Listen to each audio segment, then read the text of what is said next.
तो चलिए सुनते हैं एक कहानी।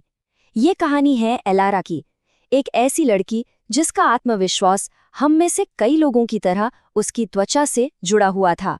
और एक दिन उसकी दुनिया में कुछ ऐसा हुआ जिसने सब कुछ बदल दिया। एलारा की जिंदगी में एक बहुत बड़ा, बहुत जरूरी दिन आने वाला था और ठीक उससे पहले एंट्री होती है एक बिन बुलाए मेहमान की। एक बहुत ही गुस्सैल लाल रंग का पिंपल। और बस अचानक से एलारा की रंगीन दुनिया थोड़ी ग्रे और टेंशन से भरी लगने लगी। कभी सोचा है कि कैसे एक छोटा सा दाना इतना बड़ा इमोशनल बोझ बन सकता है? देखा जाए तो ये बस एक स्किन की प्रॉब्लम है ना, लेकिन एलारा के लिए ये एक मन की प्रॉब्लम बन गई। इनसिक्योरिटी की फीलिंग इतनी हावी हो गई कि वो छोटा सा दाना एक बहुत बड़ी समस्या लगने लगा। तो अब एलारा इस प्रॉब्लम को किसी भी तरह ठीक करने में जुट गई। और यहीं से दोस्तों शुरू हुई बुरे आइडियाज की एक जंग। ये वो जंग है जो दिखाती है कि कैसे किसी भी चीज का तुरंत इलाज ढूंढना अक्सर हमें गलत रास्ते पर ले जाता है। एलारा ने वो हर नुस्खा आजमाया जो उसने कभी सुना था। सबसे पहले उसने पिंपल पर लगाया टूथपेस्ट, जिससे जलन और बढ़ गई। फिर उसने अपनी स्किन को जोर जोर से रगड़ना शुरू कर दिया। और हाँ, मॉइस्चराइजर लगाना तो बिल्कुल ही बंद कर दिया, ये सोचकर कि तेल से तो और तेल बढ़ेगा। लेकिन सच तो ये है कि जब स्किन सूखती है तो हमारी ऑयल ग्लैंड्स घबराकर और भी ज्यादा तेल बनाने लगती। तो नतीजा क्या निकला? नतीजा ये कि एलारा के ये सारे कठोर तरीके प्रॉब्लम को सुलझाने के बजाय और उलझा रहे थे। ये उसकी स्किन में जमन और सूजन को बस बढ़ा रहे थे, जिससे वो छोटा सा मेहमान और भी ज्यादा गुस्से वाला और लाल होता जा रहा था। जब एलारा बिल्कुल हार मान चुकी थी, तब उसकी मुलाकात हुई एक बहुत ही समझदार माली से। और यहीं से कहानी में एक ऐसा मोड़ आया जिसने एलारा को एक बिल्कुल नया नजरिया दिया।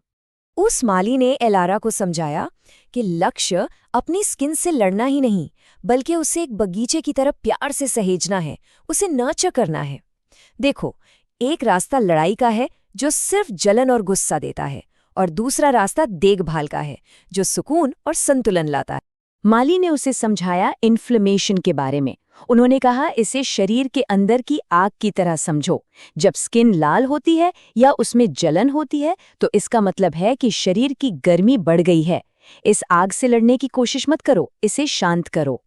माली ने आगे बताया, और कभी-कभी बाहर की चीजें जैसे प्रदूषण और तनाव हमारे अंदर ऑक्सीडेटिव स्ट्रेस नाम की छोटी-छोटी बेकाबू चिंगारियां पैदा करती हैं।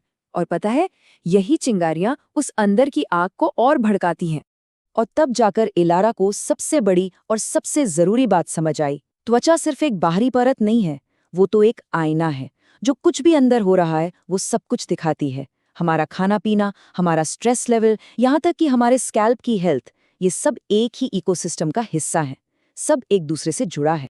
इस नई समझ के साथ एलारा ने अपनी देखभाल का पूरा तरीका ही बदल दिया। उसने लड़ने की जगह सहेजना शुरू किया, एक नए और बहुत ही सौम्य रूटीन के साथ।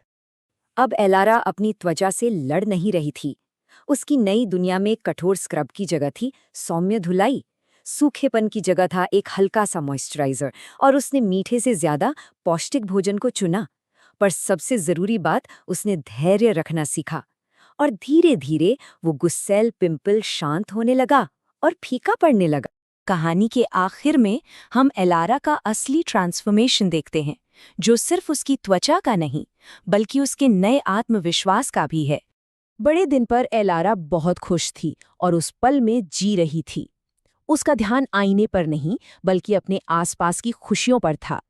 उसे ये एहसास हुआ कि उसकी असली चमक उसका आंतरिक स्वास्थ्य ही है।